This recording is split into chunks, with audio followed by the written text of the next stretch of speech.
Hello guys! In this video, I'm going to walk you through a little more on how to do this essay over To Kill a Mockingbird. So hopefully at this time, you've already done the Edpuzzle over blended writing. That is going to help you with this essay. That's really going to help you more with the organization of the essay. In this video, I'm going to talk about just how to get started on this essay, what to do. So you'll notice I have got several things posted on Classroom. I have the essay, it's the fourth thing down right now. I moved the PDF up to the top. Even if you were someone who got a print copy of the book, looking at the PDF is going to be useful to you because that's going to help you find specific quotes. So let's look at the essay first. As you can see, there are a lot of documents that I have posted with it. The first thing you'll want to look at is that anticipation guide. So this is the one we looked at the very beginning of this unit before we even started reading the book. So you don't need to fill anything out over on these two columns. You're not filling anything out over here now, okay? What you are doing is choosing one of these statements from this first left side column. So choose one that you, as you were reading, you were like, you know what, I can really see a lot about this playing out in this book. So, I mean, one of the big ones would be that first one. When someone thinks or acts in a way that I don't understand, I try hard to see things from their point of view. So for this purpose, we might change I to when you might change it to you. So something like, it's important to see things from other people's point of view. So do you think the book would agree with that or disagree with that? I mean, for this one, the book agrees with it. That's a huge point in the book. It's one of the things that Atticus is always saying, he's saying, stand in another person's shoes. And then we get that scene at the end of the book where Scout stands on Boo Radley's porch and sees all the events of the past few years from his perspective. So that's what you're doing. You're choosing one of those statements, and that is going to be your overall topic. So I'm going to back up. So that's your starting place. So then you're going to have examples of that. Now, you do have this essay document here. And some of you are probably going to be best off if you just start writing the essay in paragraph form. If that works for you, do copy and paste the statement that you're choosing. Just copy and paste it right here. Do put your name on it. Don't worry about a title yet, and don't worry about an introduction yet. Those are things I would do after I had my body paragraphs, and that's your examples. So I would start writing the examples. Now I'm going to go, I know I'm switching around with documents a lot, but I want to show you the second thing down. This assignment says optional TKAM essay graphic organizer. So you do not have to fill this out. This is really a resource for you. If you're someone who functions best, if you have specific boxes to fill out, and you're like, I know I've got this part, I know I've got this part, then I would recommend doing the graphic organizer. And I'm going to show it to you right now, simply so that you know what you need to include in these body paragraphs. So if you've, say, chosen the one about standing in someone else's shoes, you would write, you would copy and paste it. I'm just going to type in a version of it right now.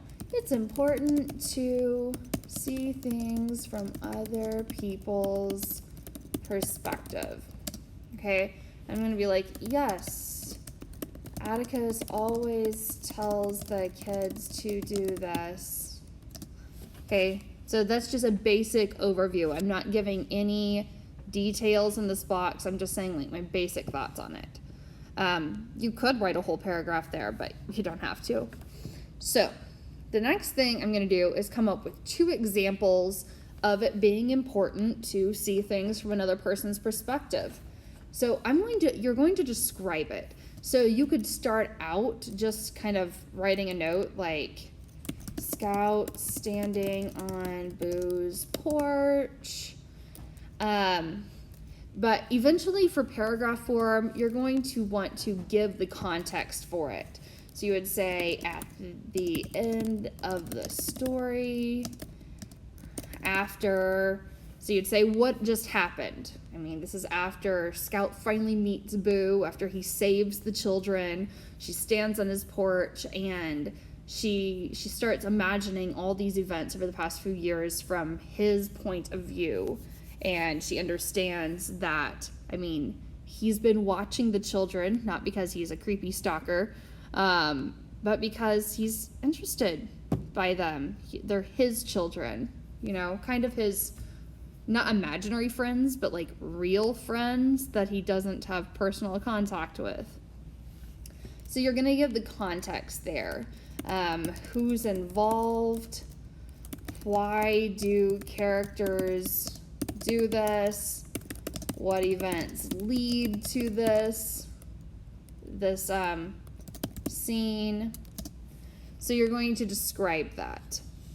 Then, and that part's in your own words. Then you're going to find a quote that really illustrates or sums up what you're talking about in this example. That's where you're going to want to look at the PDF. That's the most useful way to, I mean, it's really the fastest way to look something up. So as you know, if you open it up, if you click the printer icon, it'll open a new tab. You hit Control F, except I'm not sure that is actually going to work on an iPad, but it works on Chromebooks. You hit Control F, and then let's say you wanted to look for something about Mrs. DeBose. So you would type in DeBose, and it would come up with every time that Mrs. DeBose is mentioned. So you would look up a quote and find a good quote, one that really sums up the situation. So do put some thought into finding that quote. And then lastly, you're going to explain. So how does this example, how does this quote, how does this show that you should look at things from someone else's point of view? Some of these examples, it's going to be more obvious than others. Even if it seems obvious and like there's no explanation to do, explain anyway, because that's getting that expository writing in. So that's what you're doing on the essay. This is the first part. You are choosing your two examples, explaining the examples, because that's both that's expository, and then explanation. This is also being argumentative. It's saying that, you know, this shows just how important it is to see things from someone else's perspective. So you might argue the other side. What might happen if this character didn't view this event from another perspective? What does the character learn from standing in someone else's shoes? So you might think about those things, answer those questions, because that's part of the argument. You're really extending this and putting your own thoughts into it, not just like parroting back what the book says, but you're putting in your own thoughts on what the book says. So that's the primary part of this essay. I'm actually, once you're done with that, that's where you're going to go back and add an introduction. And your introduction can be a narrative. Let's look back at the essay.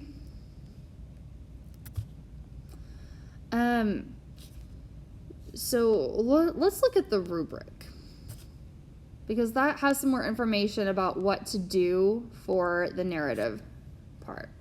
Now, you could say, you know, anytime I'm telling a story that's narrative, that is kind of true. For this assignment, though, I'm going to ask you to use that narrative hook, that's starting with a story and then in the conclusion or last paragraph referring back to it. You do have some choices. You can start by telling a very specific scene from the book. So if you're doing that, this should be going beyond what the book actually says or going beyond that example that's in those examples that are in the body paragraph. For this, you would want to briefly retell a scene. Like imagine you're walking home on a dark Halloween night. So really put the reader in a character's shoes. The other thing that you could do is write about a personal experience or a scenario that's not in the book. So if you want to write about a time when you stood in someone else's shoes and make it more personal, and then connect that to the lessons that Scout learns in the book, you could do that as well. You could also take a scene from the story and imagine it from someone else's perspective. So the overall story is told from Scout's point of view, but maybe you want to write from Male Yule's point of view or Aunt Alexandra's point of view. Okay, so that's going to be your introduction. You'll start by telling a story, and then you'll say, okay, here's what goes on. Here's how this story connects to Kill a Mockingbird, and then you will make your claim. Your claim's going to be, To Kill a Mockingbird shows the importance of standing in another person's shoes and seeing things from their perspective. That's your introduction. Your conclusion, that's where you're going to refer back to that. So you'll want to sum up your examples, and then you'll say, going back to our story at the beginning, and you'll either tell the rest of the story or maybe have it turn out in a different way. And you can see some examples of that in my sample essay.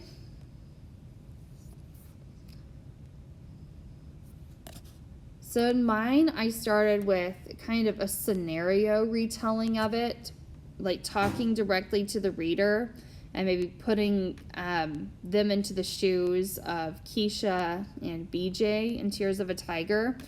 And really, this entire section, these first 2 long paragraphs, are really all part of my introduction. I just, made it 2 separate paragraphs for organization's sake. And then at the end, I told it as a story again. And actually, both of these paragraphs are really that a conclusion. Yours would not have to be that long, but it would be a good idea to have both parts to sum up your point and then go back to retelling that story. All right, I hope this has been useful. If you have any questions whatsoever about this essay, please ask. I will try, if you're getting things turned in quickly, I will try to give you some feedback on it. So yeah, work on this and let me know if you've got questions. All right.